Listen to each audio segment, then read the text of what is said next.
Benítez, que una serie de compañeros han estado en Tassili. Desde el año 78, donde Blasque Brancas, una expedición española, viajó allí para hacer un libro llamado Los dioses del Tassili, uno de nuestros incunables, no se había vuelto. No habían vuelto españoles a fotografiar todo aquello, a sentir aquello, a ver cómo está. Miles de pinturas que nos hablan, quizá de dioses demasiado extraños, quizá de seres con otra tecnología que llegaron allí en un punto del tiempo y el espacio y desde luego dejaron una marca imborrable a aquella gente.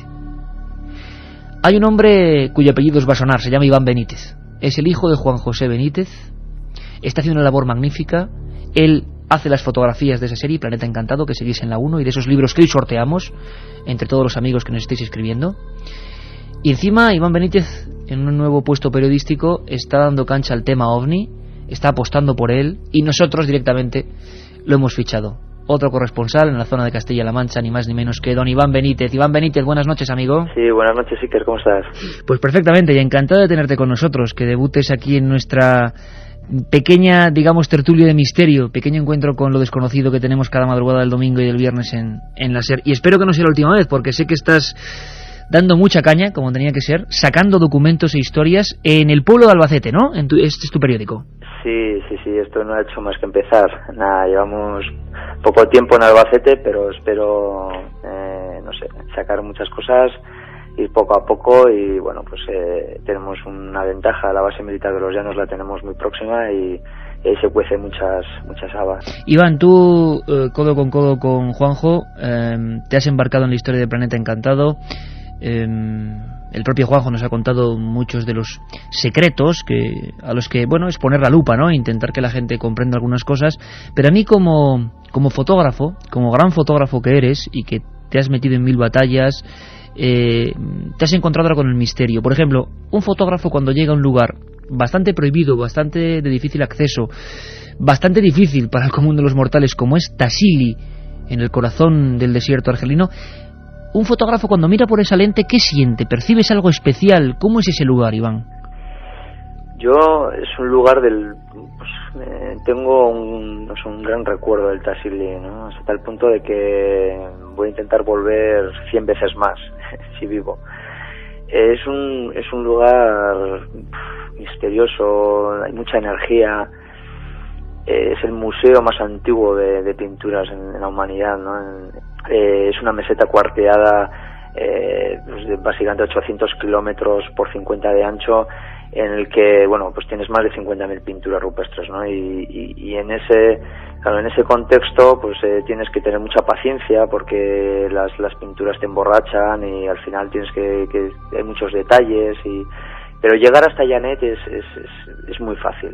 Tú llegas a Argel desde Madrid, 1 hora de vuelo, y luego hay vuelos a la semana Argel-Llanet, y luego, bueno, pues allí te ponen los medios necesarios para poder entrar allá. Lo único que necesitas es paciencia, que te gusta el desierto es extremo, es duro, pero bueno, es muy accesible, ¿no? Nosotros coincidimos allí en la meseta, mi padre y yo pudimos subir 2 veces, en un intervalo de menos de 6 meses, y bueno, pues allí nos hemos encontrado personas mayores, es decir, la voluntad al final de cada uno es la que decide. Desde luego. Iván, cuando uno se encuentra con figuras míticas que muchos hemos visto en libros, en fotografías, en láminas, y que nos hemos quedado muy impresionados, ¿qué siente? Por ejemplo, ¿qué sientes cuando tú pones tus cámaras delante ni más ni menos que de esa pintura que Henry Lott, el descubridor, llamó el gran dios marciano? Pues por desgracia el gran dios marciano se encuentra en muy mal estado, ¿no? Entonces, muy mal estado. Muy mal estado. Allí han hecho, auténticas barbaridades, no solamente Henry Lott, sino también expediciones que han llegado posteriormente de distintas organizaciones. ¿Para qué? Vamos a concretar cuáles, ¿no? Y bueno, han hecho pruebas allí con las pinturas, con productos químicos, y bueno, las han deteriorado y las han dejado muy mal. En cualquier caso, hay pinturas rupestres como el gran dios marciano, parecidas, pues se me ocurre ahora el dios con Orantes, que bueno, pues que es impresionante. Te encuentras auténticas pinturas con botas, con cinturones, sobrevolando escenas de caza. Es decir, y claro, esas pinturas tienen más de 9.000 años incluso, ¿no? Entonces, ¿qué ha ocurrido allí? Es lo que te lo planteas. Todo lo que yo he aprendido desde pequeño es cierto, es decir, habría que volver a contar la historia o qué está sucediendo, ¿no? Es impresionante.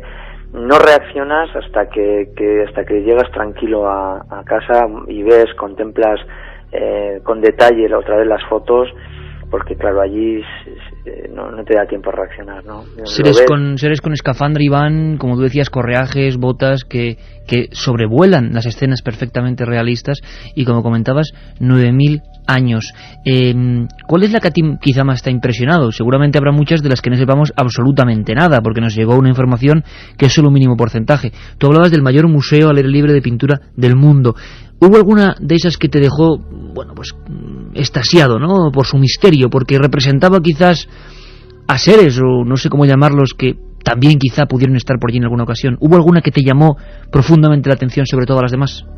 Sí, hubo una que, bueno, yo coincidí con mi padre en este caso, que se llama El Secuestro. Bueno, nosotros le llamamos El Secuestro. Es una pintura escalofriante. Ves un ser con una escafandra perfectamente, con un tubo que se sumerge en una cúpula, en una especie de nave, no sé, claro. La imaginación es importante, y tú imaginas sobre el detalle, es decir, tú estás viendo ahí algo, ¿no? Y claro, estás viendo que esta persona con escafandra y con un tubo que se incrusta en una nave, una cúpula, no sé cómo llamarlo, claro, está estirando del brazo a 3 mujeres, ¿no? Y una que lleva un niño a la espalda. A mí esa imagen me impresionó mucho. Es una imagen que en su día no la supe valorar cuando estuve allí y la vi, pues porque está en muy mal estado, pero luego ya cuando la ves, la contemplaba en casa con las diapositivas proyectadas en la pared, y claro, los pelos se te ponían, vamos, era impresionante.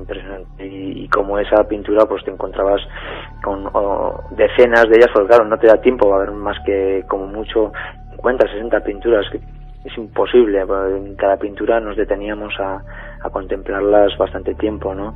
Seres ingrávidos con cascos, con tubos que se sumergen otra vez en naves, bueno, es que es luego una pintura que también le llamamos la de medias lunas, que son con medias lunas que están sobrevolando escenas de caza, y que dentro de las medias lunas se encuentran el detalle de los cascos de los cabezas redondas que aparecen en otras pinturas parecidas, ¿no? Como si estuvieran pilotando esas medias lunas. Iván, nos está preguntando la gente, es lógico. Vamos a ver, tú como fotógrafo, que además te has curtido, lo sé bien, en más de una batalla, que has estado en puntos informativos muy calientes aquí incluso en este país, llegas con eso, te quedas un poco, imagino, mosca, sorprendido, fotografías todo, luego, como tú dices, lo analizas, lo ves. ¿Pueden ser dioses o algo más? ¿Representaciones de dioses, digamos, como cualquier otra cultura? ¿O tú lo veías dentro de un realismo como que realmente eran retratos de algo que algún día estuvo por allí? Es importante un detalle, que es el tema de la fidelidad, ¿no? Es decir, allí esta gente hace entre 5.000 y 9.000 años pintaban unas escenas cotidianas de caza, ¿no? Unas escenas cotidianas de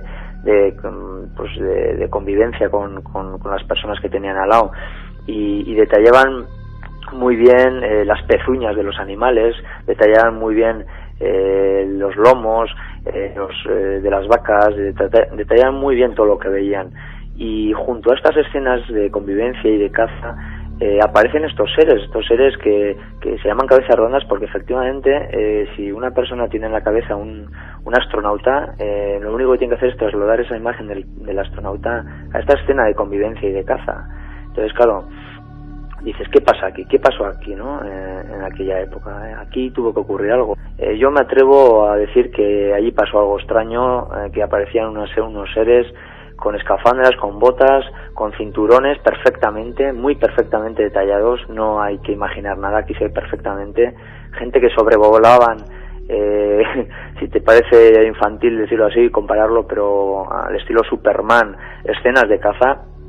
Y que la gente va a tener la oportunidad de contemplar todas estas pinturas en unos trabajos que van a aparecer, o sea que no hay ningún problema. Sí, que lo veremos y la gente podrá opinar, porque luego cada uno, imagino, que establece su teoría, pero ahí están los documentos. Además, Iván, documentos sensacionales, Nosotros recibíamos hace apenas unos días ese primer tomo de Planeta Encantado, al margen de lo que se está distribuyendo a nivel de kioscos y al margen, evidentemente, de la serie de televisión española.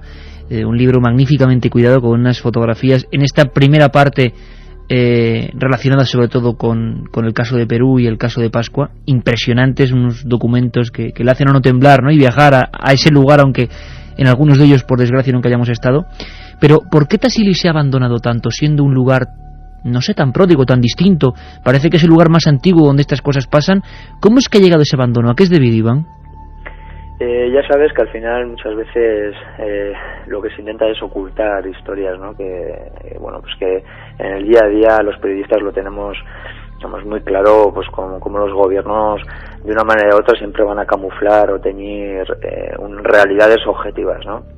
Por eso la propaganda es muy escasa del Tassili, y por eso Tassili se está deteriorando tanto. Es decir, están haciendo allí una serie de pruebas muy sospechosas con las pinturas que al final las están llevando, pues, al desastre total, ¿no? ¿Pruebas con las pinturas? ¿Copiándolas o intentando añadirles alguna sustancia o de qué tipo? No, utilizan productos, han utilizado productos, pues ensayando con productos químicos para ver si pueden eliminar las pinturas rupestres y de esa manera pues aplicarlos pues a nuestra cotidianidad, es decir, a nuestro ambiente, pues bien con grafitis o bien con lo que sea, ¿no? Son auténticas barbaridades que se están haciendo en uno de los lugares más hermosos del planeta, y que yo recomiendo que todo el mundo que tenga una cierta sensibilidad por saber cosas, que se acerque a este portaaviones de piedra. Iván, pues que encantado de esta primera intervención en Milenio 3, que esperamos viajar contigo a algunos puntos donde tus cámaras y tus lentes han estado y han dejado constancia de todas esas maravillas. Y sobre todo, compañero, que te deseamos muchísima suerte en esa andadura en el pueblo de Albacete. Todos los amigos de Albacete muy atentos, porque en ese diario va a haber información jugosa y que, si quieres, Iván, comentaremos aquí, porque estamos seguros que cuando un periódico da el salto e informa de algunos temas, casi por casualidad, aunque no haya casualidad, pues empiezan a surgir nuevos casos, estamos convencidos. Un abrazo muy fuerte, Iván. Muchísimas gracias y buenas noches.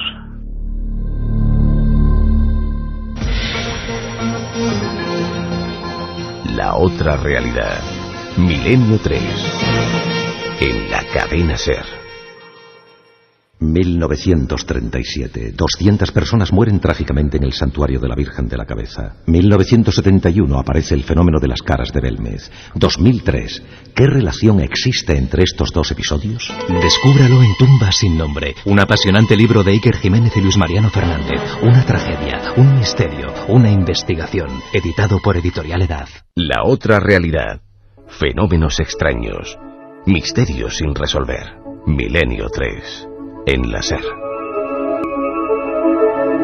3:37, 9,6 grados en el exterior de la Gran Vía, donde se encuentra aquí la cadena SER, por supuesto, y nosotros también sentimos un poco el frío. La música es la idónea, porque ha habido noticias sorprendentes. Pero antes, Carmen, rápidamente, está escribiendo un montón de gente, ¿no? Pues sí, a ese 7640 nos están llegando un montón de comentarios. Ya sabéis, palabra clave, milenio, espacio y lo que vosotros queráis. Apuntaba un amigo: no olvidéis a don Luis Frontela, otro de los mejores forenses que hay en España. Mari de Cuenca: por supuesto. Un amigo de mi novio tiene una casa encantada. La señora de la limpieza vio a su marido fallecido un año antes. Pedro de Cartagena nos dice: en ruta, hola, hoy os saludo desde Milán. Pues un saludo para ti también, Pedro. Qué maravilla. Conozco a alguien que, según él, vio una bola naranja con un humanoide pequeño dentro de la costa una noche. Está muy alterado. ¿Conocéis casos así?, nos pregunta Jorge. Humanoide dentro de una esfera al lado de la costa. Bueno, el caso de los policías de Gerona, por ejemplo, el caso de Galdar en Gran Canaria. Por favor, compañero del volante, envíanos más información, nos pondremos en contacto, o envíanos tú más datos, porque dentro de poco un nuevo caso de humanoides. Los domingos estoy condenado a no dormir hasta las 4, pero vale la pena. ¿Para cuándo un programa de criptozoología, animales marinos, avisales? Para dentro de nada. Esther desde Andorra: ¿vais a poner hoy dramatizaciones? Es para irme preparando. Pues quedan como 2 minutos. Una historia increíble. No os la podéis perder. la terrible pesadilla de un camionero, y yo me río ahora porque espero que nuestro amigo... esto no pasó en Milán, ¿eh? Era Pedro nuestro compañero, ¿no? Sí. Esto Pedro no pasó en Milán, no te preocupes. De vez en cuando un ojillo al lado. Sí, porque en una noche como estas, hace muchos años, pasó algo excepcional. Ocurrió en la Sierra de Béjar y lo vamos a vivir con todo el equipo de producción de la serie. Estas dramatizaciones que nos ponen el pelo de punta y que hoy pueden ser tremendamente interesantes. Pero antes, ya sabéis, 3 CDs con las músicas como esta. ¿Qué músicas? Madre mía, vamos a escuchar todo un genio, el señor Vangelis, claro que sí. Aparte de estas músicas, 3 libros de Planeta Encantado, JJ Benítez e Iván Benítez, juntos en busca de los misterios del mundo. Y para Misterios del Mundo, Carmen, la noticia que está todo el mundo, bueno, absolutamente revolucionado. ¿Qué ha pasado? ¿Qué ha pasado? Yo pido prudencia, pero ¿qué ha pasado? Pues al parecer se ha aparecido un fantasma en el castillo de Enrique VIII. Las cámaras del circuito cerrado de televisión del Palacio Hampton Court han recogido unas extrañas imágenes en las que se pueden apreciar puertas que se abren solas y una figura de mujer con ropas de época que se dispone a cerrarlas. Según la leyenda, en este castillo que se encuentra al suroeste de Londres, se aparece el espíritu de Catalina Howard, la quinta esposa del rey Enrique VIII, el cual ordenó ejecutarla tras enterarse de que había mantenido relaciones amorosas con otros hombres antes de casarse con él. Uno de los guardias de seguridad del palacio ha declarado: me quedé de piedra cuando la secuencia de las cámaras de circuito cerrado mostraron una figura estremecedora vestida de época en la puerta. Era algo fantasmagórico, pues la cara no parecía humana. Mi primera reacción es que alguien nos estaba tomando el pelo. Incluso hablamos con los guías, que van disfrazados, pero no llevan un vestido como el de la figura. Ya en marzo de 2001, la administración del palacio llamó a un grupo de expertos, alertados por las declaraciones de un grupo de turistas que aseguraba haber observado un espectro, escuchado gritos y haber sufrido grandes descensos en la temperatura.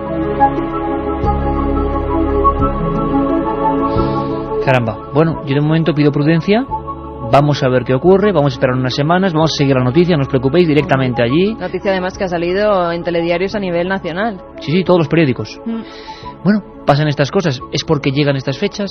¿Puede ser un truco turístico? ¿O realmente las cámaras han captado algo? Un día contaremos cómo en Madrid, en algunos puntos, o por ejemplo en el Escorial, se captó la imagen de alguien que parecía que iba en una armadura, alguien también fantasmagórico.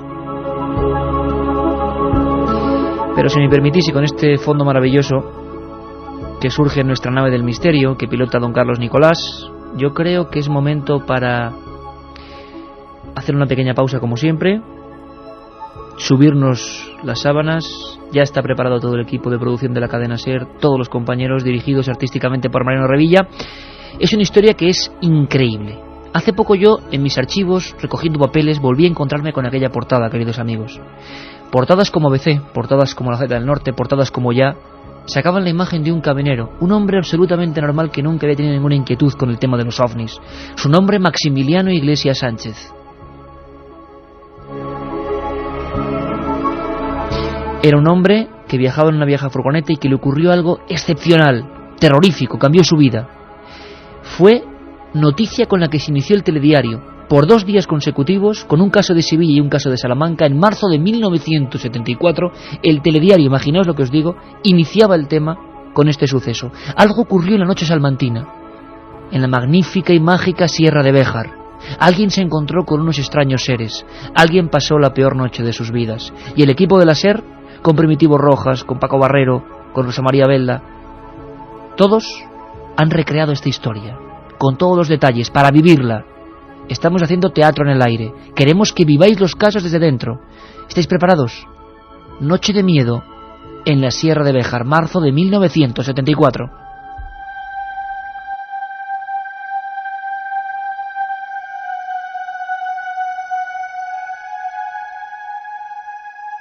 Aquel día el telediario abrió su tercera edición con una noticia sorprendente.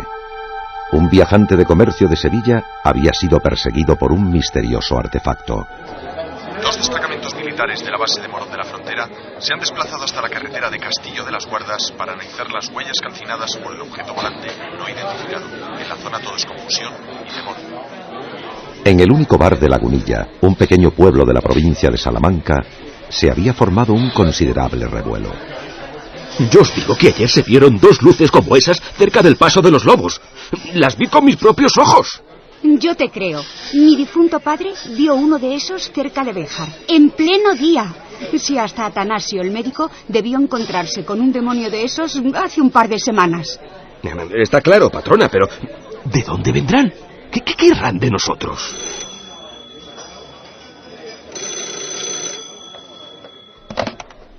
Dígame. Sí, don Mateo. Claro que anoté su pedido. Sin falta el chico sale para allí. Muy bien. 6 cajas. Eso es. Con la oscuridad y las montañas por única compañía, la vieja camioneta Avia echó a rodar. Maximiliano Iglesias nunca había sentido el mayor interés por los enigmas del espacio. Bastante tenía con su dura vida de transportista. Sin embargo, algo le inquietaba. Quizá fuesen esas luces que él y muchos vecinos habían visto en ese mismo tramo de la carretera. ¿Por qué nunca habrá nadie por este camino? ¡Qué frío! A ver si la radio me acompaña. Último boletín de la noche. Extraño caso en la autopista Cádiz-Sevilla. El protagonista es Cristóbal Muñoz, chofer del presidente de la Diputación de Cádiz, que se encuentra ingresado con fuerte shock emocional. Al parecer, un ser que emitía luz le salió en mitad de la carretera cuando intentaba llegar hasta... Válgame Dios. Es que nos van a invadir. Tanta gente no puede estar mintiendo. Igual son los rusos o los americanos. ¿Qué es aquello? Como en un mal presagio, tal y como había sucedido en la noche anterior, 2 luces muy potentes aparecieron de frente, muy cerca del asfalto, como si le esperasen desde hacía tiempo. ¡Eh, tú! ¿Estás loco o qué? ¡Quita las largas! ¡Aparta, hombre! ¿Qué le pasa a esto ahora? Era inútil. Todo el sistema eléctrico se había venido abajo por la influencia de algún tipo de energía. ¡Vamos, arranca de una vez! ¡No te pares! Aquí no, por favor.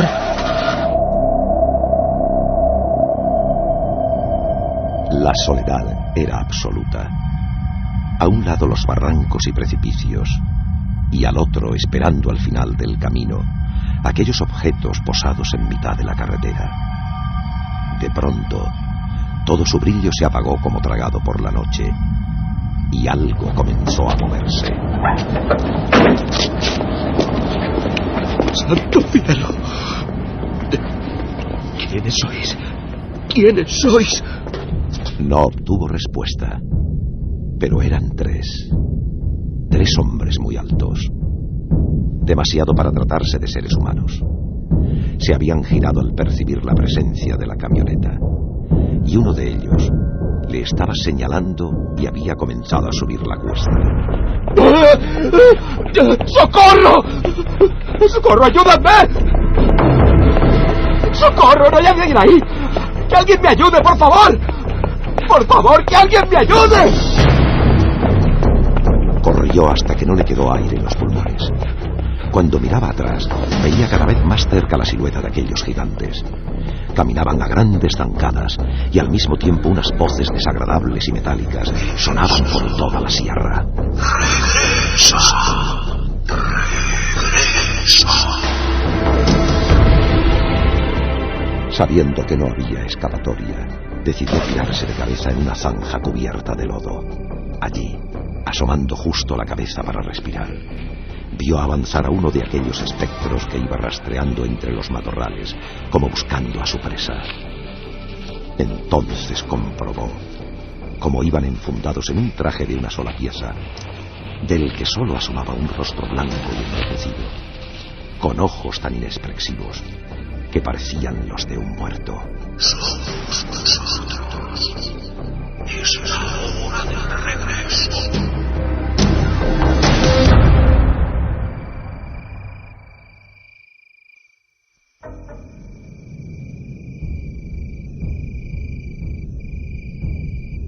Durante mucho tiempo el asustado camionero quedó allí semienterrado.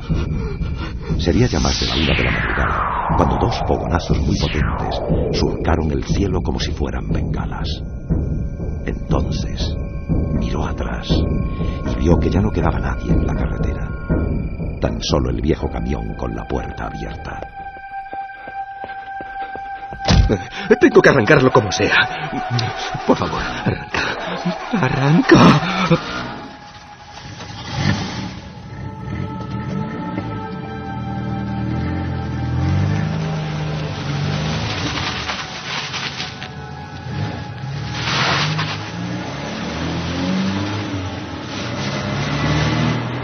A la mañana siguiente, miembros de la Guardia Civil inspeccionaban la zona. 2 científicos excavaban y analizaban cada una de las piedras carbonizadas. En la cuneta había rascones muy profundos. ¿Y dice usted que aquí mismo estaban esos 3 individuos? Sí, comandante. Le doy mi palabra de honor. Justo aquí. Y les vi maniobrar con algo. Vamos a ver, el sargento Corvina, tome nota. 3 huellas transversales formando triángulo, probablemente realizadas con sierra metálica o similar. Lateral de asfalto quemado a más de 1000 grados centígrados por fuente calórica desconocida. Guijarros derretidos, flora y pequeña... Maxi fue interrogado durante horas. Su fotografía apareció en la portada de los periódicos de la región. Y luego, todos se olvidaron del caso. Todos menos él, que regresaba cada noche con el corazón en un puño, para mirar las marcas de otro mundo y hacerse 1000 preguntas que no tenían respuesta. ¿Qué querrían de mí? ¿Por qué me eligieron? Santo cielo. ¿Volverán algún día?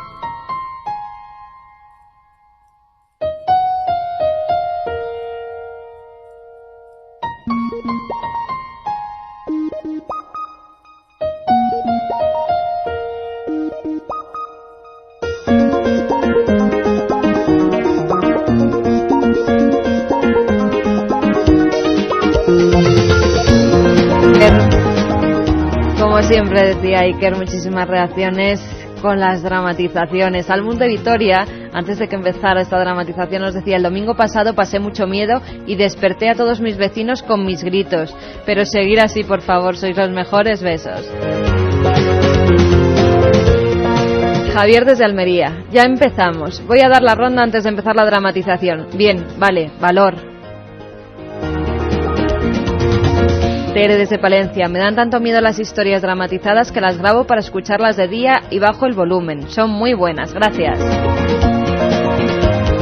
Hola, un saludo para todos. Estoy muerto de miedo. ¿Para cuándo una historia de Meigas?, nos dice Marcos. Y así muchas más. Nos gusta saber vuestras opiniones de cada historia. A mí se me ponen los pelos de punta. Hay algunas que dan más miedo, otras son más curiosas, más interesantes. Esta para mí es muy especial. Es un caso que me marcó. La portada de todos los periódicos en aquella época, marzo del 74. A raíz de los sucesos de ese día, de esas 2 noches, en Sevilla y en Salamanca y en Cádiz, el ejército decidió, estaba a punto de dar luz sobre los informes OVNI y dijo: volvemos a meter todo el material bajo el sello de materia reservada. Y así estuvo 20 años más. ¿Qué pasó aquellas noches, por ejemplo, en la Sierra de Béjar? El equipo de producción de la cadena SER, dirección de Mariano Revilla, realmente emocionante. Pedidnos, por favor, pedidnos dramatizaciones a partir de ahora, 7640, los temas que queráis. Nos llega Manises, Cabo Valdés, Casos Españoles. Estamos preparando Los Galindos, estamos preparando Somosierra, lo que queráis. Aquello que queráis revivir tal y como ocurrió, con las sensaciones, con los efectos, con los sonidos, vamos a hacer eso, teatro en el aire. Vamos a viajar en el tiempo, como hemos hecho con este caso mítico, Maximiliano Iglesias Sánchez. Los ovnis y los gigantes en la Sierra de Béjar.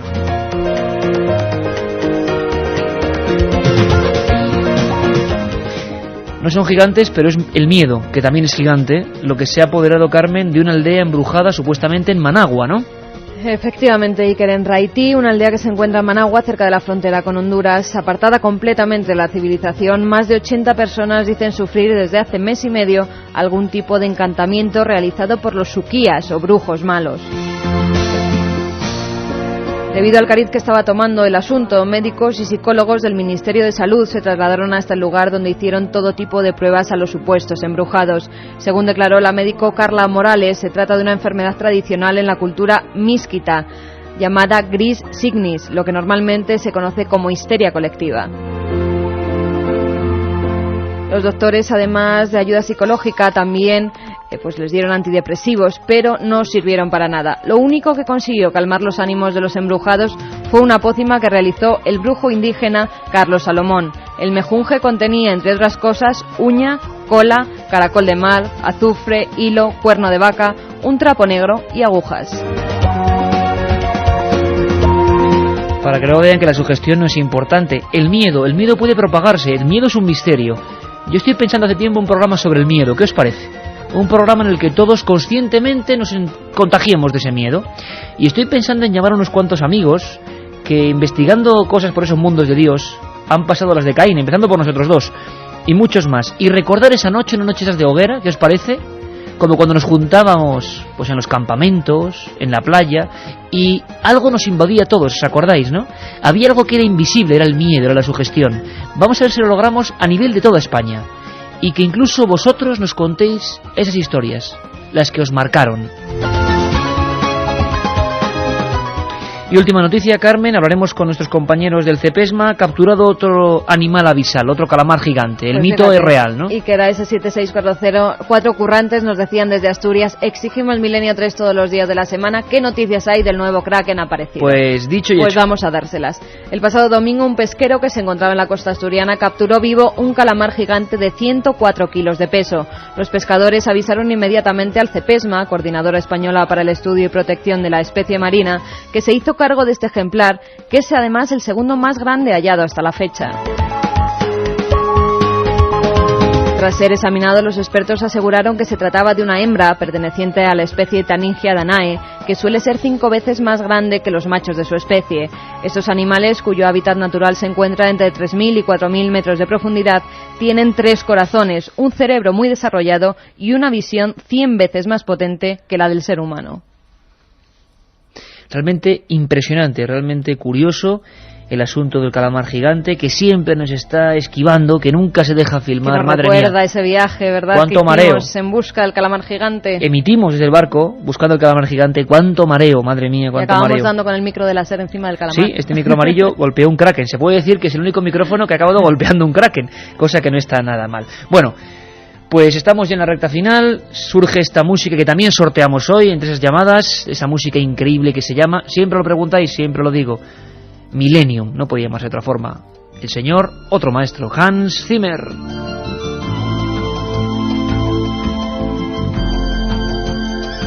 ¿Te parece, Carmen, si vamos con los ganadores de esos 3 CDs? 3 CDs primero, 3 libros después. Lo ha dicho la máquina, ni más ni menos. Pues vamos con los ganadores de los 3 CDs. Son Chema desde Toledo, un programa sobre astronautas en la antigüedad. Ajá. ¡Feliz Navidad! Pues también feliz Navidad pues también, para ti. Y por supuesto y ese programa, lo haremos. Ana desde Murcia. Soy de cerca de Los Cánovas y todos nos acordamos. Los Cánovas, como hemos dicho, es ese pequeño pueblo, yo siempre lo repito, con esa pequeña tumba a la que nunca le faltan las flores, ese pueblo marcado por la desaparición de ese muchacho, de ese niño que tenía un sueño, ver las vacas pastando en el campo. Por eso su padre le llevó a Bilbao, desde Murcia a Bilbao. Él nunca había estado en una región verde, como era Bilbao, y tenía ese sueño, un sueño truncado. A la altura del kilómetro 93, si no recuerdo mal, puerto de Somosierra, carretera antigua, desapareció para siempre. Mateo desde Bilbao, un programa de templarios ya. Gracias por contarnos lo que nadie nos cuenta. Pues nos lo pedís mucho y os prometo, con los mejores especialistas y ojalá desde un lugar especial, templarios y sus misterios. Y vamos con los ganadores de esos 3 libros de Planeta Encantado. Ahora los 3 libros, ¿no? Armando desde Mallorca. ¿Podríais hacer una biografía de von Däniken? Von Däniken, Eric von Däniken, el creador de esa conducta que dice que la arqueología guarda algunas piezas que nos demuestran que en la antigüedad hubo otros visitantes. Por ejemplo, lo que hemos hablado hoy con Iván Benítez, Tassili. Pues os prometemos, por favor, pedidnos también biografías, nos lo pedís mucho. Däniken, perfecto el personaje, lo haremos y muy pronto, quizá esta semana. Otro libro va para Laura de Getafe, La Ouija, un especial sobre sus peligros. Estaré pegada a Milenio 3 todas las Navidades. Pues muchísimas gracias, compañeros, gracias por esa fidelidad. Nos vamos a dar la paliza, pero con mucho gusto. Es nuestro oficio y es nuestra pasión y estamos para eso, para hacer, por ejemplo, temas como La Ouija. Leyenda, verdad, muertes, invenciones, la mente, la sugestión. Ese va a ser un programa explosivo. Inés desde Huelva nos dice: ¿dramatizaréis el caso de Manises? Feliz y misteriosa Navidad. Pues por supuesto que sí, feliz Navidad para todos vosotros, por supuesto que sí, lo haremos y con mucho gusto. 7640 Palabra Milenio, y cualquier tema que queráis lo iremos. Hay ya 4 o 5 temas en el laboratorio para disfrutar, pero de lo lindo. Por lo tanto, tenemos una semana apretadísima, día 24, día 27, día 28... y día 31. Ni más ni menos. Una cita con el misterio, con Milenio 3. Ha sido un placer. Entramos en unas fechas mágicas. Vamos a darle la vuelta a esas fechas y hablar de los misterios que ocultan. Y todo el equipo Carmen deseamos que estos días sean pues llenos de paz, llenos de amistad y llenos de armonía. Y cómo no, llenos de misterio y de Milenio 3, ¿no? Pues sí, feliz Navidad a todos, aunque os volveremos a felicitar el miércoles, que estaremos con vosotros otra vez con esos misterios bíblicos. Espero que paséis buena noche y que durmáis. Carlos, Nicolás, maestro, feliz Navidad, compañero. 3:07, estamos aquí en Milenio 3, evidentemente, la nave radiofónica del misterio, y de nuevo dando las gracias por ese incremento del Estudio General de Medios, primera ola del 2010, prácticamente ponemos, no voy a decir fin, ¿no?, pero última recta de la 9ª temporada en la cadena SER de este programa, con incremento 112.000 oyentes. Alguna gente con curiosidad preguntaba, pues sí, más del 60% de la audiencia, o lo que es lo mismo, triplicar al resto de la audiencia conjuntada. Es lo que consigue este programa gracias a vosotros. Una auténtica anomalía, pero como yo no me acabo de fiar mucho de las estadísticas, me fío también de la constante conexión que existe, por ejemplo, en Internet, donde este programa es todo un fenómeno gracias a vosotros. Es que esto es todo gracias a vosotros. Nosotros lo contaremos lo mejor que podamos, pero ahí estáis para receptar de alguna forma, ¿no?, y recibir este mensaje tan heterodoxo que hace que, por ejemplo, ahora nos estemos rascando todos aquí directamente. O sea, estábamos fuera del estudio con el mal de San Vito, ¿no? Hablar de las vinchucas y hablar de estas cosas tan pequeñitas y tan peligrosas nos ha hecho aprender. Lo importante es que hemos aprendido de un bosque lleno de símbolos, con la gente que más sabe de eso, y después de algo muy pequeño, pero algo que también demuestra grandeza humana. Sorteamos 3 libros, con las vías de contacto siempre activas, y quiero deciros 2 cosas, simplemente. Una, que el 29 de abril estaremos, pero hablaré de Félix Rodríguez de la Fuente, voz y enigma de la naturaleza, en Burgos. Iremos a su pueblo natal, a Poza de la Sal, de donde es mi amigo Roberto Cuadrado, aquí, el compañero de la SER, Poza de la Sal, mítico total. Y estaremos en Burgos, 29 de abril, en el centro del Círculo de Burgos. Estáis todos invitados, y yo creo que vamos a pasarlo muy bien y vamos a emocionarnos mucho. Félix, voz y enigma de la naturaleza. Gracias por esa repercusión, tanto del programa de Félix como del programa de la Sábana Santa. Gracias de todo corazón por lo que hemos vivido y el eco. Esta semana, además, y como el programa era de la Sábana Santa, no pude acordarme de un buen amigo. Estuvimos en su funeral, Enrique Muro, que no te olvidamos, compañero, tanto tiempo, en los principios, ¿no?, de la radio profesional en Onda Madrid, formando equipo, un equipo inolvidable, con otros compañeros del misterio, como Lorenzo, como Fran, y siguiendo muchas aventuras. Y en fin, Enrique, demasiado joven, ¿no?, para marcharse, demasiado joven. Un abrazo muy grande, amigo. Mañana te hacemos un recuerdo. Y un abrazo muy grande a Antonio y a toda la familia. Un abrazo cósmico. Aprendimos mucho contigo. Bueno, pues yo creo, Carmen, que lo mejor es ver cómo está el patio a nivel de los mensajes, volver a recordar vías de contacto, porque enseguida vamos con una noticia que puede hacer atrasar las manillas del reloj de muchos conceptos. Un bombazo en la historia y en el misterio. Vamos a decir los libros que sorteamos, porque se nos había olvidado con todos estos bichejos que han estado recorriendo esta mesa. Me estoy rascando ahora mismo el tobillo. Mire, no miento, Estamos todos rascándonos. No miento, todos. Porque es que, de verdad, la descripción que hemos hecho, en fin. Terrible. Bueno, los 3 libros que sorteamos son El oro del cielo, que habla sobre los enigmas, los misterios guardados en Egipto; Fátima, el enigma de las apariciones; y La cúpula del mundo. Vaya trío, ¿eh? Vamos a repetir las vías de contacto. 27640, palabra clave Milenio, espacio vuestros mensajes, 7627640, eso es. También Milenio3 con número @cadenaser.com y la web cadenaser.com. Y podéis seguir votando en ikerjimenez.com. ¿Cómo va la historia en esa de la encuesta? Bueno, vamos a ver. Era increíble, Voy Santi. a actualizarla.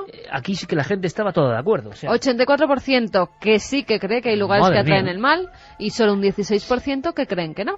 Vamos con algunos de los mensajes. Rosana nos dice que vivió en La Paz y que conoció a una doctora que padeció del Chaga y pasó, porque lo llaman también Chaga, al parecer Sí, en otros países. Y pasó con un tratamiento muy severo. Hoy, pues, está bien. Qué miedo, vi un documental sobre las tenias y acabé horrorizada, nos decía Carol. Diana decía que los piojos de la ropa la recuerdan al cuento El almohadón de plumas, de Horacio Quiroga. ¡Hombre! Horacio Quiroga. Tenemos que dedicarle un capítulo a Horacio Quiroga, Santi, de vida infausta, de tragedias y suicidios a su alrededor y él mismo, y de una extraña fascinación por lo decrépito y por la muerte. Y un día os prometo un programa sobre los románticos españoles. Horacio Quiroga no era exactamente, o sea, nació fuera de España, pero prácticamente era un español por vida y obra. Pero ¿cuántos pintores? Alenza, ¿cuántos periodistas? Larra, ¿cuánta gente metida en el mundo extraño de la muerte, lo sobrenatural, y con vidas muy, muy, muy quebradas, ¿eh? Pues sí, además yo creo que es un periodo de la historia intelectual de España muy rico, muy fértil, incluso que se podría extender hasta los principios del siglo XX, en los cuales aparecen genuinos heterodoxos españoles con verdaderas biografías. Tenemos a Mario Rosso de Luna, Hombre, claro, que lo tenemos pendiente como una figura a tratar algún día. Con su libro, el libro, fijaos qué título, publicó un libro, Rosso de Luna, que un día me lo vas a contar, Santi, pero pronto, que era el libro que vence a la muerte. Sí, señor. Y posiblemente sea uno de los estudiosos de la heterodoxia en general, del ocultismo en particular, y de cantidad de cosas que han sido no suficientes. Encontrar, por ejemplo, ediciones de Rosso de Luna es muy complicado, y yo creo que no debe haber, yo casi todo lo que tengo es o facsímil conseguido con mucho trabajo en PDF o alguna edición también conseguida con mucho trabajo en librerías de Lance, pero desde luego no tengo nada nuevecito recién estrenado. Y que con una biografía, con unos viajes, con un epistolario que de verdad merece un programa. Bueno, para muy pronto, sí, señor, vas a hacernos el dossier Rosso de Luna. ¿Te parece? Hecho. Y encima extremeño. Sí, señor. Como tú.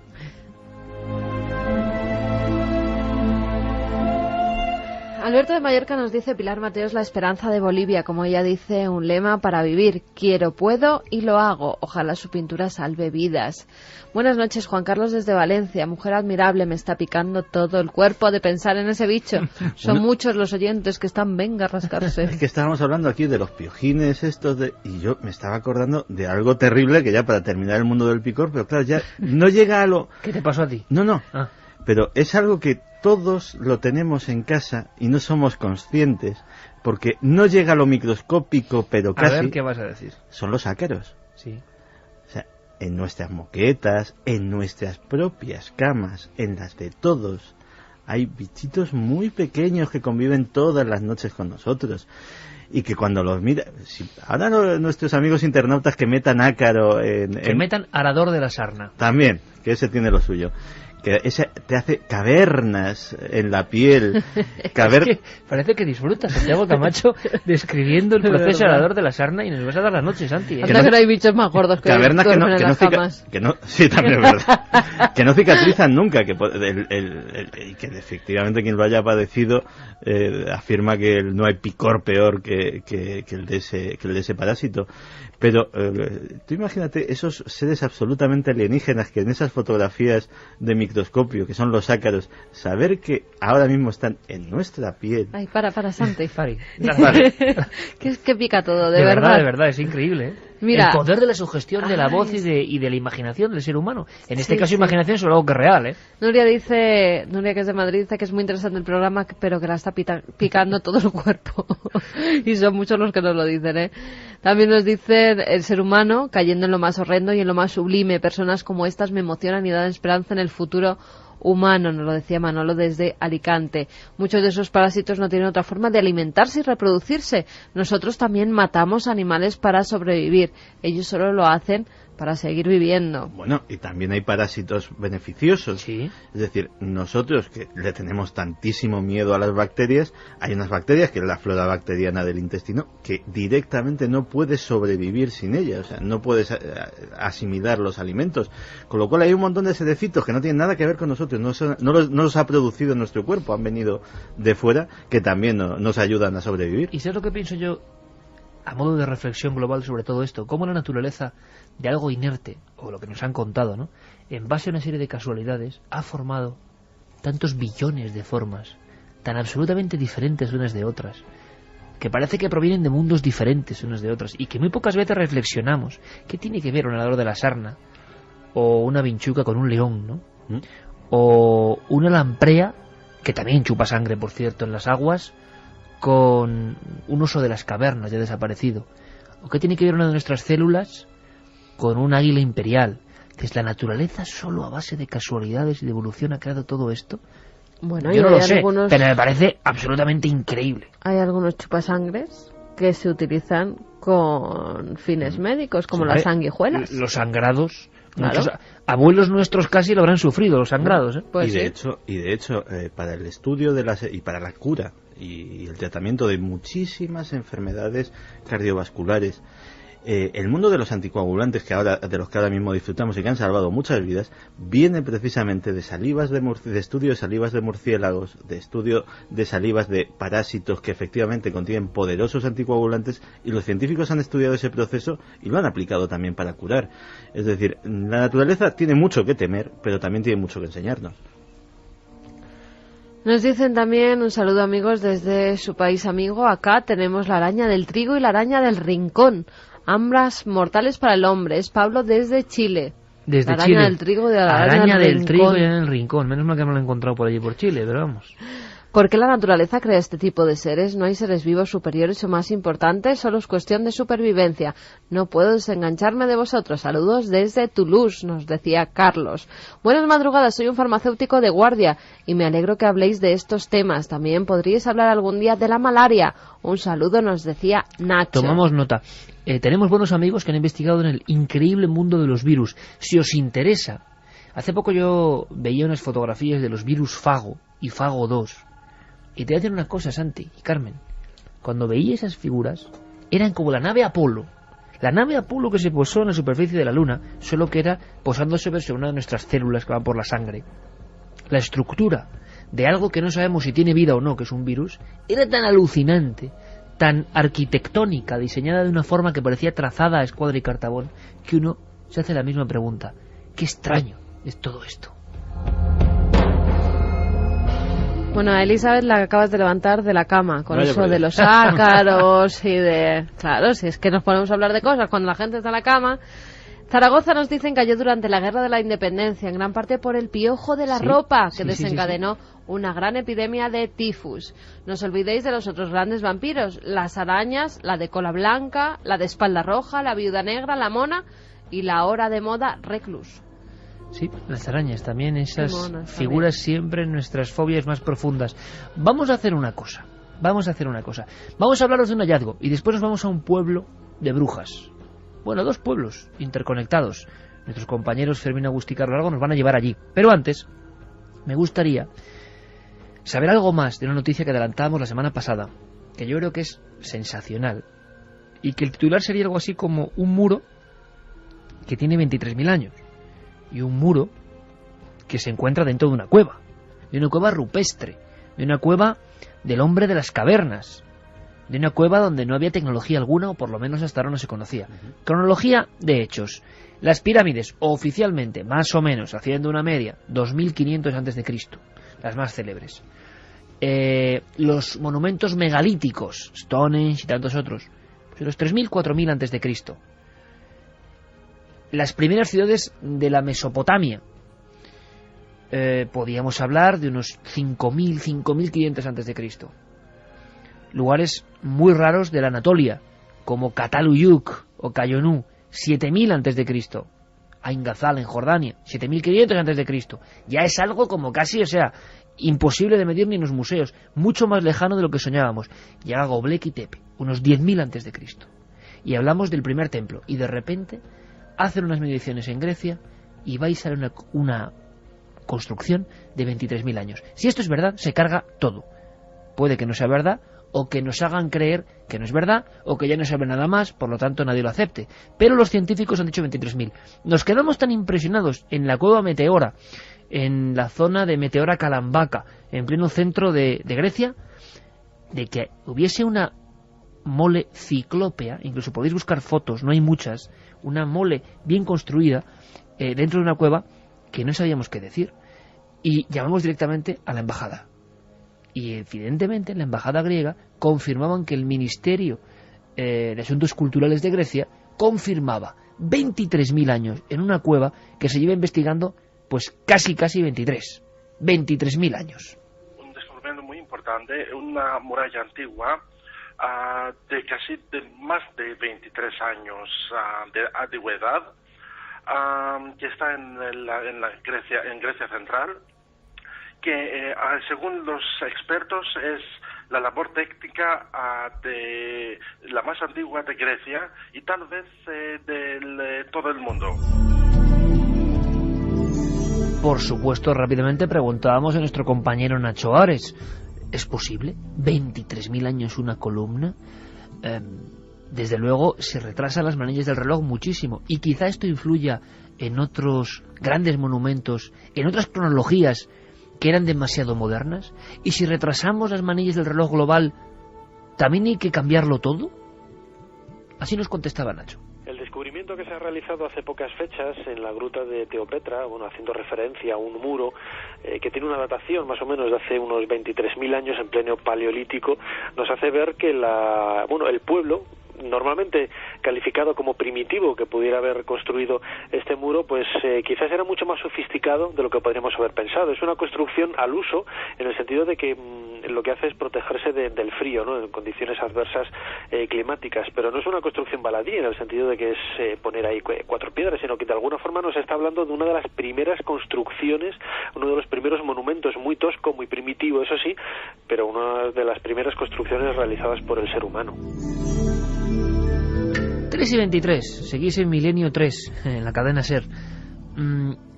Claro, si esto es así, aunque sean construcciones diferentes, todos esos científicos e investigadores que intentaban decir que, por ejemplo, un monumento tan emblemático y tan enigmático, los que hemos estado varias veces ahí debajo de su mirada sabemos lo que hablamos, ¿no? Una mirada rara. Y además nadie sabe si es Kefren, es un dios extraño, allí le llamaban el padre del miedo, ¿no?, en Egipto. Es la Esfinge. Ha habido mucha polémica con investigadores, al parecer con documentos muy serios, que decían que había que ir mucho más atrás y por lo tanto retrasarlo casi todo. Lo de la Esfinge de Gizeh es agua de borrajas o casi una minucia comparado con construcciones. Si había construcciones en Grecia hace 23.000 años, pues hace 15.000 esa evolución tenía que haber seguido. Las teorías oficiales es que en Grecia se construyó ese muro para protegerse el hombre prehistórico del frío. Yo sé que cuando hablamos de miles de años la gente se confunde, como es normal, yo el primero, pero hagamos una idea, para que todo nos quede muy claro. Ese muro de Grecia, de la cueva de Teopetra, en Meteora Calambaca, en Grecia, es 5.000, 6.000 años más antiguo que Altamira. Ahora lo entendemos, ¿verdad? Vemos Altamira como los umbrales de nuestra conciencia, como las primeras muestras de arte. Esto sería mucho más antiguo y es auténtica arquitectura. Entonces, ¿qué pasa? Lo de la Esfinge se queda eso, en poquita cosa. Y fue un aldabonazo muy importante en su momento. Estamos hablando de principios de la década de los 90.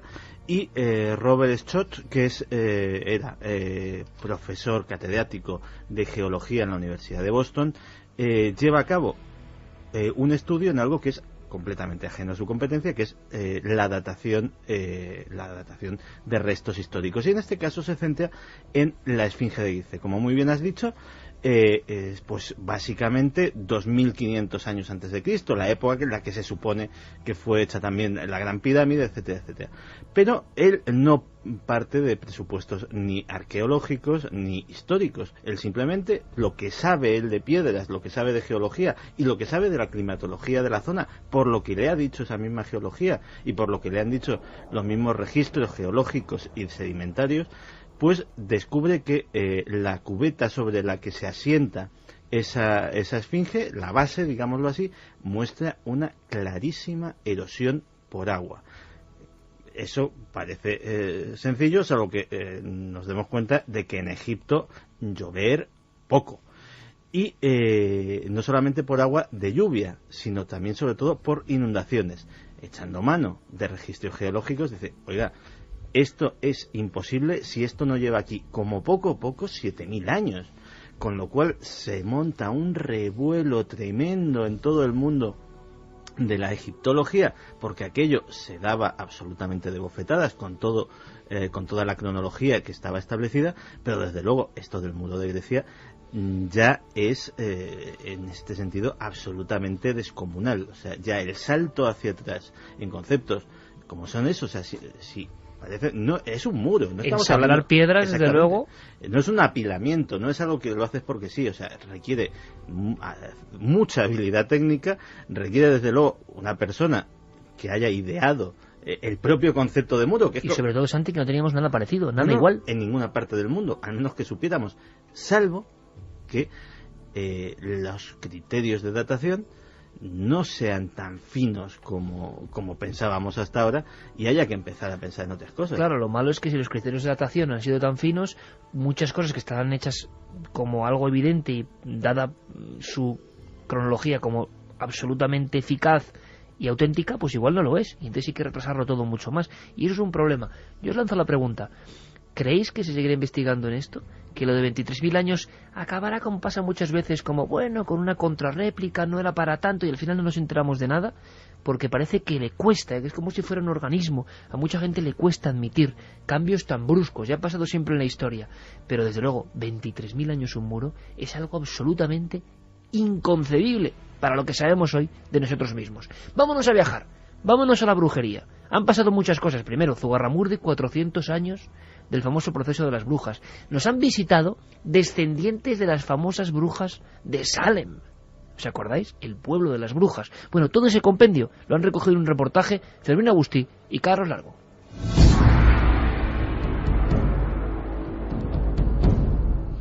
Hace escasas semanas se celebraba en Logroño un histórico homenaje con motivo del 400 aniversario del auto de fe celebrado por la Inquisición contra 53 vecinos de la población navarra de Zugarramurdi, ejecutados que fueron condenados de manera injusta por realizar supuestamente prácticas de brujería.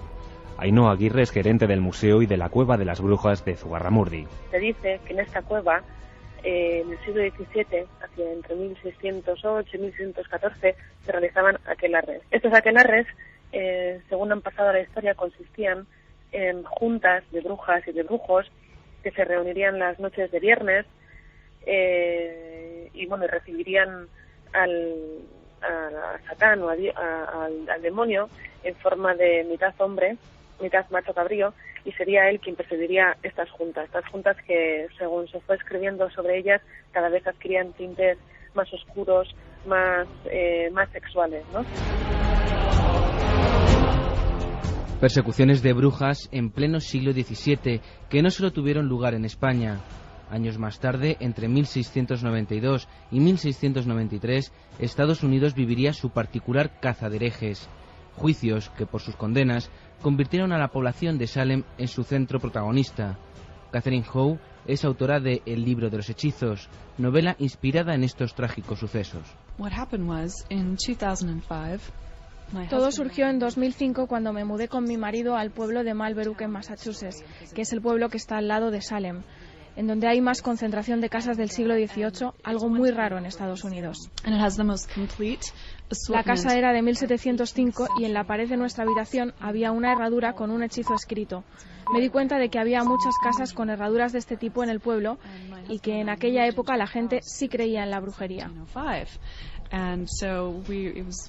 Siempre se ha analizado el juicio de Salem como el ejemplo de una psicosis, una locura que había alcanzado a la gente, pero que en realidad la gente creía en ello, que era real.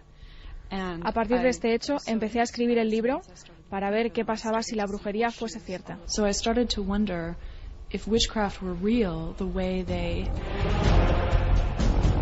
Cerca de 150 personas fueron encarceladas, 29 de ellas condenadas por crimen de brujería, de las cuales ahorcaron a 19.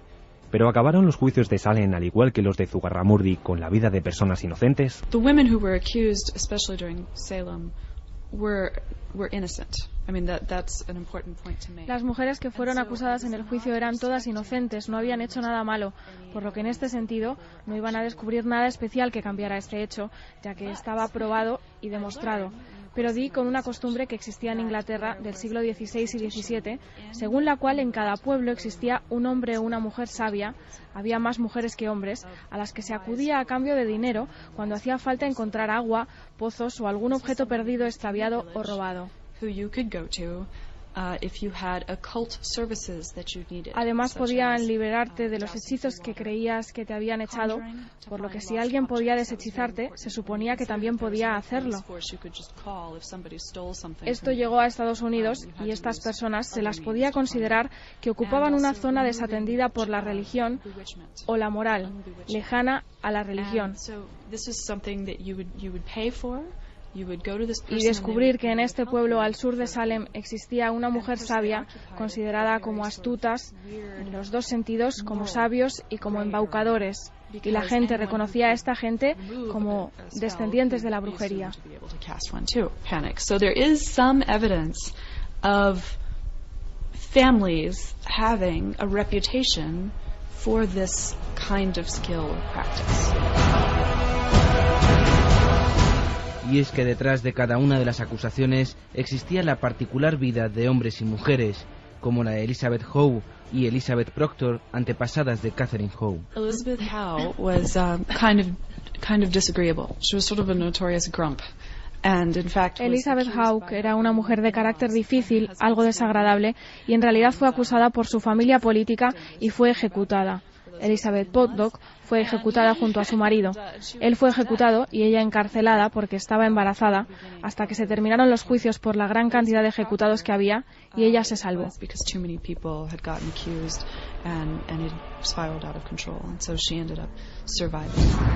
Y no podemos olvidarnos de la magia y brujería actual, creencias que han evolucionado con los años y de las que solo algunas personas parecen poder ser partícipes.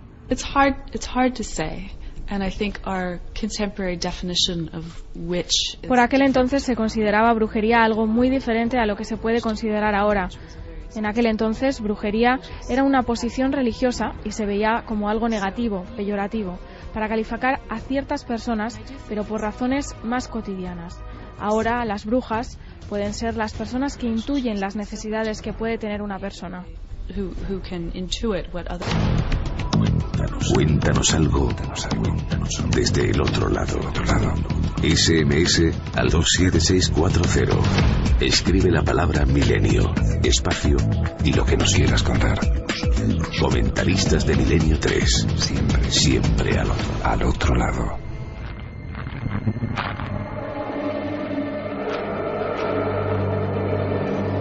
Crónicas de brujería, podríamos llamarlo así. 3:34. Fijaos que se mencionaba el macho cabrío. Y yo ayer estaba en el zoo con mi sobrino, Félix. Estábamos en el zoo, ¿verdad, Carmen? Que es un lugar tan bonito, tan especial, tan años 70 en alguna de sus fases, ¿no? Que me hice fotos, evidentemente, en la escultura de Félix Rodríguez de la Fuente. Qué bonita escultura, los niños a Félix. Pero en un momento dado, en eso que llaman como el establo, y claro, nuestro sobrino es muy pequeño y está emocionado dando, pues, acariciando a los animales y demás. Y os lo juro, es una tontería, evidentemente, pero es que me ha recordado esto.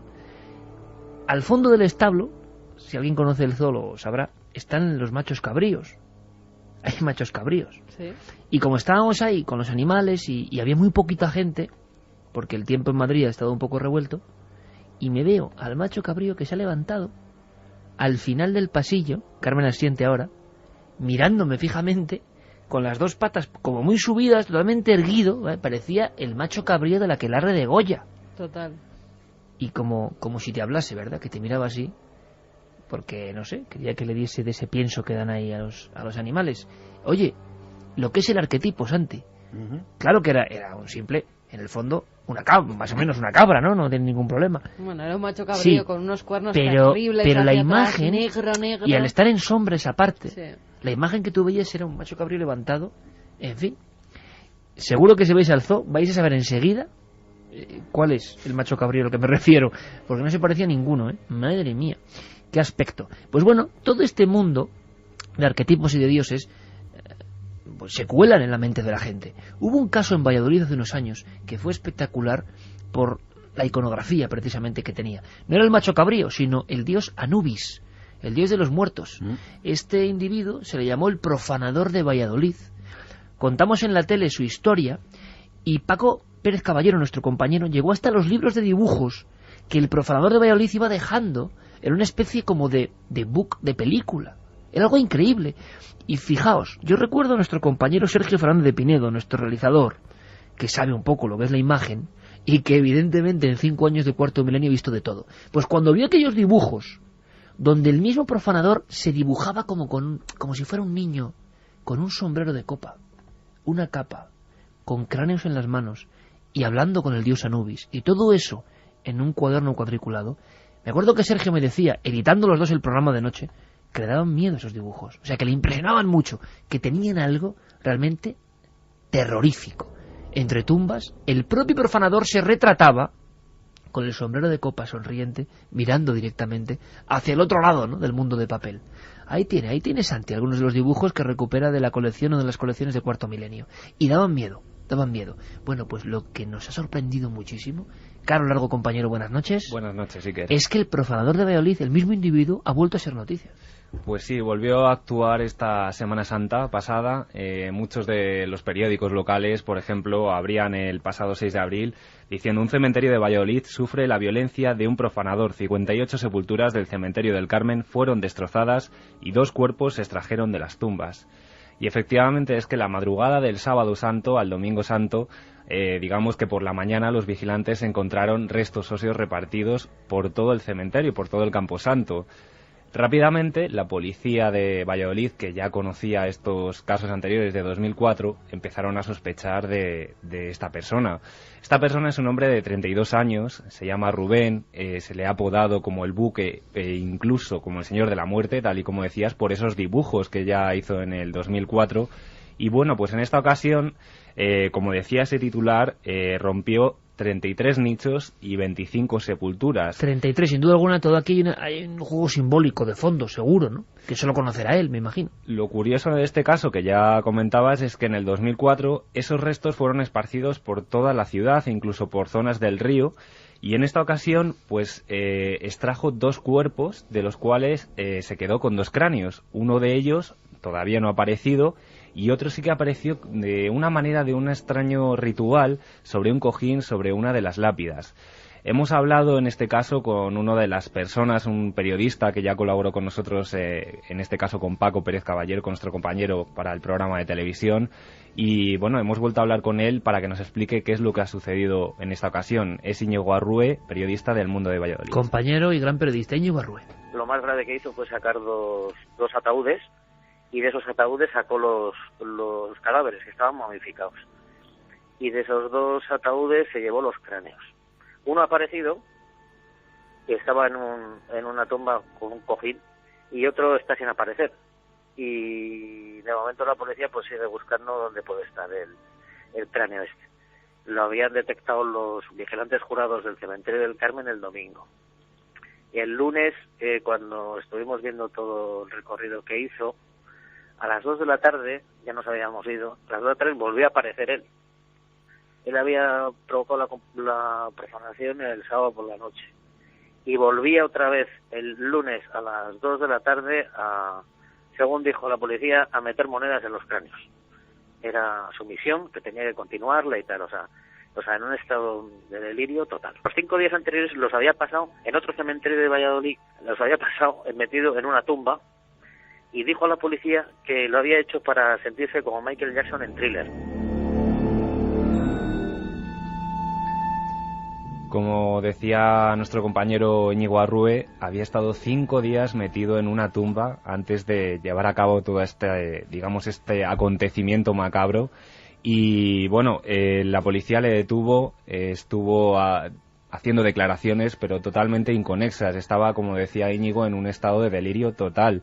Había estado tomando un tratamiento psiquiátrico desde el 2004 durante 4 años, pero él mismo declaró que, unos días antes de que llevara a cabo estos hechos, había dejado de tomar pastillas. Hemos hablado también con el psicólogo Jaime Gutiérrez, que también colaboró con nosotros en el programa de televisión, y nos va a explicar un poco cómo este tipo de personas que sufren, digamos, esta enfermedad, la esquizofrenia, pueden reincidir de nuevo en este tipo de actividades. Bueno, pues el perfil psicológico se trata de un enfermo, En realidad estamos hablando de una persona que sufre de una esquizofrenia. Entonces lo que salió a la luz también fueron ciertos dibujos que hacía, eran dibujos autorreferentes en los que se dibujaba a sí mismo, resucitando muertos y desenterrando cadáveres. Entonces son dibujos autorreferentes que tienen que ver con su delirio, con ideas delirantes, con una motivación también pseudo-religiosa. Hablaba de dioses del Antiguo Egipto, de la posibilidad de la reencarnación, motivado también por un acontecimiento traumático que sufre desde la pérdida de su abuela. Este tipo de enfermedades surgen por brotes, no tiene por qué estar continuamente una persona viviendo este tipo de experiencias en su mente. Entonces la reincidencia es, hasta que se estabiliza la enfermedad, pues es casi se puede decir que está asegurada. En Rubén, en este caso, pues es una persona que todavía no ha estabilizado sus síntomas. Me consta, por las informaciones que tengo, que además no ha seguido el tratamiento ambulatorio que se le impuso. Bueno, y si uno no sigue el tratamiento psiquiátrico, en este caso es tener que ser un tratamiento psiquiátrico, y no sigue las medidas higiénicas y saludables, pues lo que hace el brote es volver a aparecer, y entonces vuelven a surgir estas ideas delirantes autoimpuestas que le llevan a estar fuera de la realidad. Precisamente vemos ahora mismo un dibujo en uno de sus cuadernos de un macho cabrío. Yo no lo había comentado sabiéndolo, pero justamente en los cuadernos que ha interceptado la policía pues aparece un macho cabrío mirando de frente. Yo espero que este muchacho, porque es un muchacho, Rubén, tenga un buen tratamiento y no se deje arrastrar, porque es un acto delictivo, evidentemente, profanar cuerpos. Le llamaban el resucitador en Valladolid, y lo malo es que esto siga escalando. Para mí la esquizofrenia, hemos hablado en alguna ocasión, hay mucha gente que tiene esta, y todos conocemos gente que ha tenido esta dolencia, esta enfermedad, este trastorno, y se puede tratar más o menos. Lo que pasa es que cuánta gente la tiene, es un misterio de la mente humana, y no se trata o no lo ha identificado, y a veces qué atrapantes son algunas ideas delirantes, ¿no? Y qué enigmáticas son, porque realmente se apoderan de la persona, porque este comportamiento es algo asombroso. Los vecinos decían que en cuanto dejaba de tomar las pastillas iba directo al cementerio.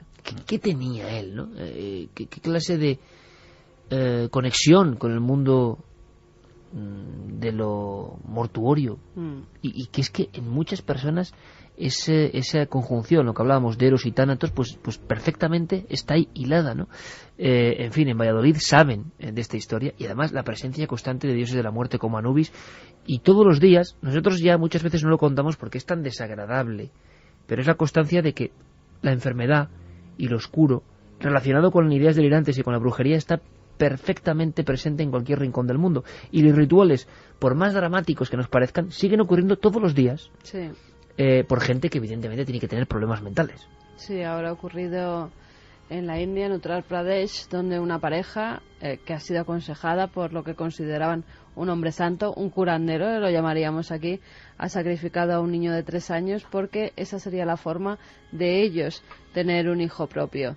Al parecer, cuando llegó la policía al templo donde el niño se encontraba decapitado, encontraron todo un ritual macabro, con una de sus manos cortadas en varios trocitos, según les había indicado ese hombre santo, que se ha dado a la fuga, ha desaparecido, y ahora la pareja, el matrimonio que llevó a cabo el asesinato, pues están detenidos, pero se está buscando a ese curandero que es el que ha hecho que esta pareja llegue a la locura de matar a un niño de tan solo 3 años. Las ideas y su poder sobre el cerebro es increíble. Yo entiendo también el miedo de la gente que vivía cerca de los cementerios de Valladolid, cuando no se sabía lo que pasaba, y se habló evidentemente en un principio de sectas satánicas. Sí. De hecho, aquí mismo tengo delante de mí los titulares de aquel enero de 2004, en los cuales pues la prensa de Valladolid pues exactamente se preguntaba gamberros o sectas satánicas, por ejemplo, decía uno de ellos. Y era un solo individuo en soledad entre las tumbas. Efectivamente, luego noticias posteriores decían la policía descarta que una secta esté detrás de las profanaciones del Carmen.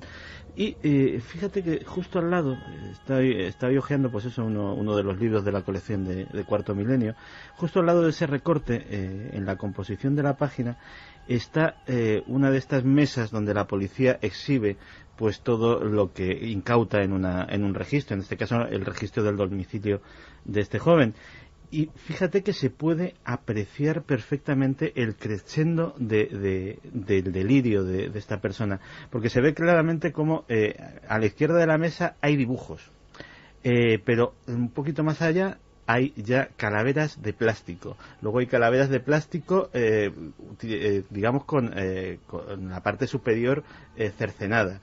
Y ya directamente, lo último fueron las cabezas humanas que se recuperaron en su domicilio porque se las llevaba para, según parece, hacer rituales en honor a Anubis, porque efectivamente yo creo que el suceso traumático que desencadena todo esto era la muerte de su abuela, que le era muy querida, y que él con todo esto en su fantasía lo que quiere es resucitarla, quiere volverla a tener a la vida. Se ven también cruces antiguas, también quitó algunos cristos y algunas vírgenes de las sepulturas, en fin, yo creo que este chico tenía que estar tratado, tenía que estar ingresado en un hospital donde pueda estar controlado, porque también hay que ponerse en el lugar de las familias, ¿no?, a las cuales han profanado a sus muertos y se han llevado incluso sus huesos, sus cráneos. Es que no es ninguna broma. Y sobre todo por su propio bienestar, es decir, una persona que vive en este mundo atroz en el cual, pues lógicamente, imaginemos muchas veces el mundo que nosotros vivimos cuando tenemos una pesadilla, un mundo en el que nada acaba de ser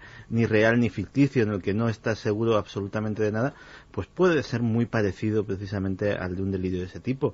Pues está controlado con medicación, con una vida ordenada, con un personal que puede en cualquier momento asistirle, pues es mucho mejor, lógicamente, que se pase 5 días metido en una sepultura para ver qué tal se siente Michael Jackson. Carlos, compañero, gracias por la crónica. Estas cosas pasan en España, son parte, nunca mejor dicho, de esa crónica oscura, y esperamos no tener más noticias de este tipo, aunque de vez en cuando esto es recurrente. La historia de las profanaciones de cementerios ocultan muchas más cosas, a veces de la debilidad humana, ¿no?, y de los lados más avisales de la propia mente. Gracias, compañero. Gracias a vosotros.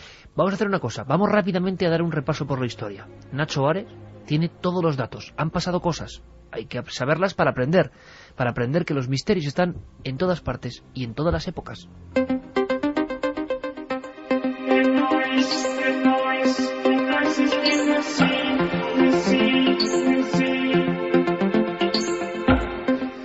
La autoridad israelí de antigüedades ha hecho público el hallazgo de un texto en árabe fechado en el siglo IX.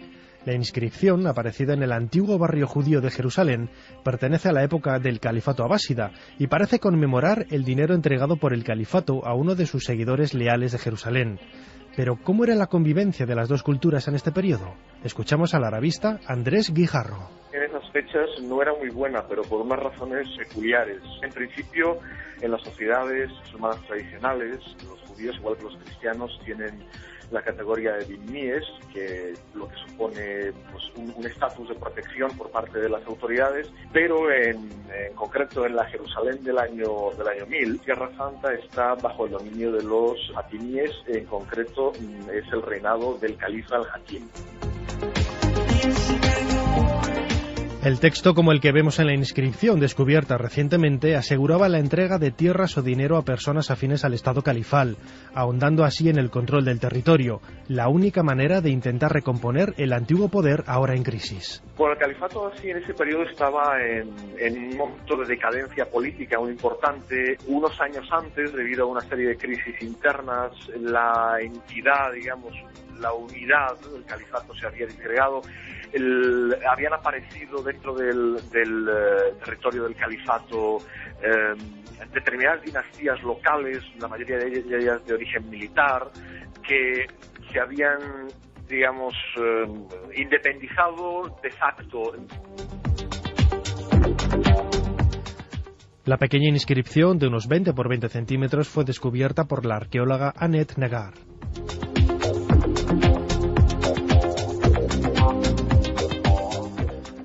Los planes para abrir en pocos años el Museo Ibérico de Jaén siguen a buen ritmo. Sus galerías contarán con algunas de las mejores piezas del panorama internacional. Nos lo cuenta Arturo Ruiz, catedrático de Prehistoria de la Universidad de Jaén y director del Centro Andaluz de Arqueología Ibérica. Van todas las colecciones de Ibérico de Jaén. Las colecciones, aparte de estas colecciones, la idea es añadirle algunos elementos de otros museos andaluces, porque lo que se pretende es que el museo sea un museo de iberos de Andalucía, no solo un museo de Jaén, aunque evidentemente las colecciones de Jaén son muy fuertes. Y luego seguramente se van a pedir también de almacenes de otros museos españoles y europeos. Quizá para cuando se inaugure podamos tener también la clave del desciframiento de la lengua ibera. Aunque conocemos cómo sonaba gracias a las inscripciones bilingües en monedas romanas, todavía no hemos encontrado la clave para poder interpretar su escritura. Hay mucha información nueva que de alguna forma pues los investigadores, que son filólogos fundamentalmente, permiten ir determinando áreas donde se ve un determinado uso de escritura y un determinado uso de una lengua distinta. Y ya se empiezan a poder sobreponer zonas en un sentido y otro. Recuerdo que Javier de Oz me comentaba cómo en Porcuna se estaba utilizando la escritura meridional, pero se hablaba una lengua que a su vez era distinta de la que se estaba hablando en Cástulo, que seguía utilizando la meridional. Los iberos tuvieron su época de esplendor durante los siglos V y I antes de nuestra era, en una amplia zona que iba desde la Provenza francesa hasta el sur de Portugal, pasando por todo el Mediterráneo español.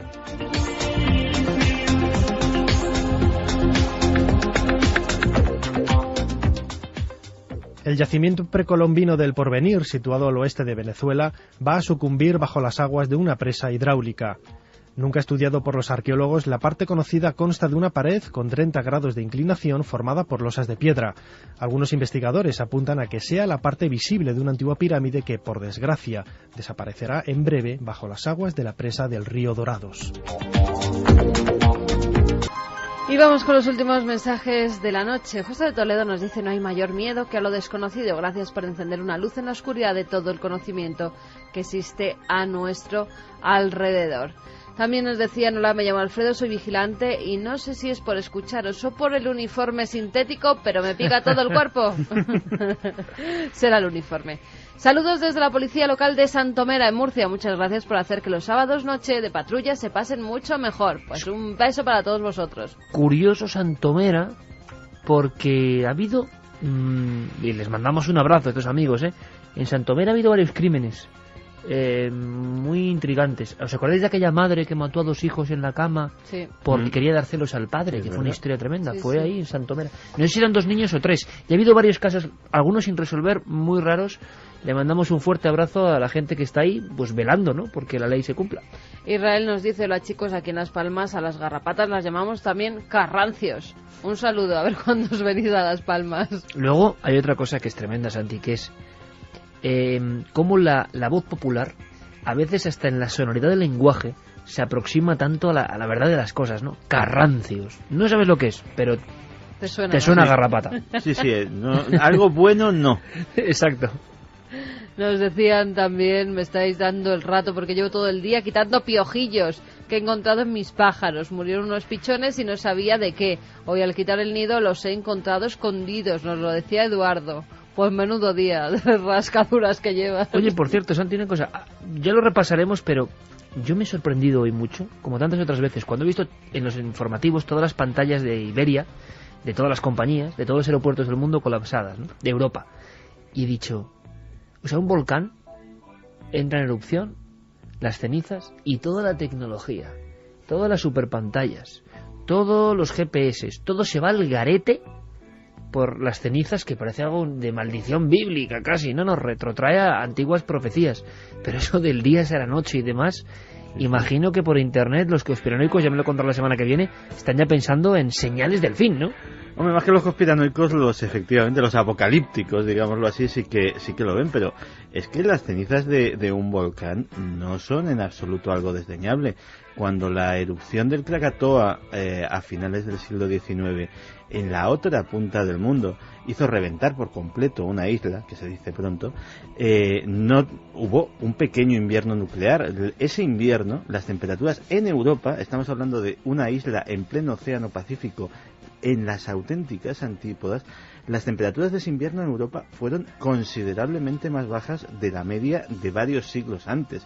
Es decir, un volcán todavía es una fuerza de la naturaleza que a día de hoy hay en el parque Yellowstone en Estados Unidos, hay un volcán que directamente puede aniquilar la humanidad, así con todas sus letras. Oye, ¿y por qué no hablamos de eso mañana en Cuarto Milenio, por ejemplo? Pues venga.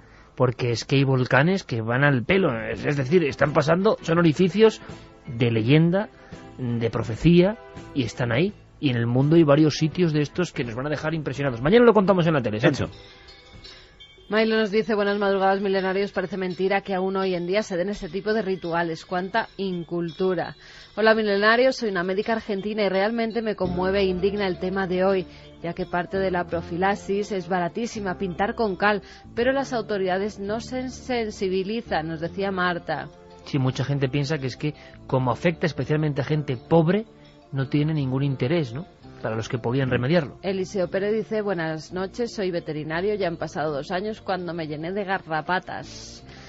Fue la cosa más horrible. Saludos desde Guatemala. ¿Cómo reaccionamos todos? Aquí salen miedos muy profundos, ¿eh? Sí, bueno, acuérdate que parte de nuestro equipo una vez vino empulgado y hubo que la redacción de televisión fumigarla entera por profesionales de la fumigación, porque no se sabía de dónde podía haber, si en las maletas del equipo, si vaya usted a saber dónde. Había por todas partes, porque además salieron ronchones en la mayor parte del equipo, menos en uno que casualmente las había traído.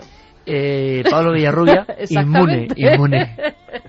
Se ha metido ya en tantos fregados que ya ni las garrapatas ni las pulgas no le quieren poblar su cuerpo. Nos dicen grande y que te estás hablando de lo que nadie habla. El Chagas, me refiero, en Argentina es una enfermedad tabú que nos muestra nuestros problemas socioeconómicos. Abrazos desde Argentina, nos lo decía Javier. Gracias, amigo Javier, desde Argentina, un país que también queremos, un país muy especial y maravilloso. Y qué curioso eso, ¿eh? De Chagas tabú. ¿Hay enfermedades tabú? Sería otro buen programa. Y por cierto, alegría para todo el mundo, ¿eh? En este momento. Para nosotros, por esa subida espectacular en el EGM, estamos muy contentos. Pero estamos mucho más contentos si sabemos que la gente que sufre, que es mucha, recibe algo de positividad, aunque sea con estas notas que ya cruzan el espacio. Y los que van a estar contentos son los ganadores de esos 3 libros. Edu desde Valladolid, que nos decía, hola amigos, me parece increíble que en pleno siglo XX en algunas partes del mundo la vida no valga nada. Otros para Óscar, que decía, buenas noches, hace tiempo y que para los circos de pulgas se usaban pulgas humanas, porque eran más fuertes que las comunes y que están en peligro de extinción. Pues otro libro para él. Y el último es para Salva desde Tarragona. Enhorabuena por el trabajo realizado y los resultados obtenidos. Me ha parecido maravillosa la mezcla de ciencia y leyenda de la doctora valenciana. Una síntesis de vuestro programa, rigor y misterio. Pues si queréis, así seguiremos. Esta es nuestra labor que también es muy hermosa, tremendamente hermosa.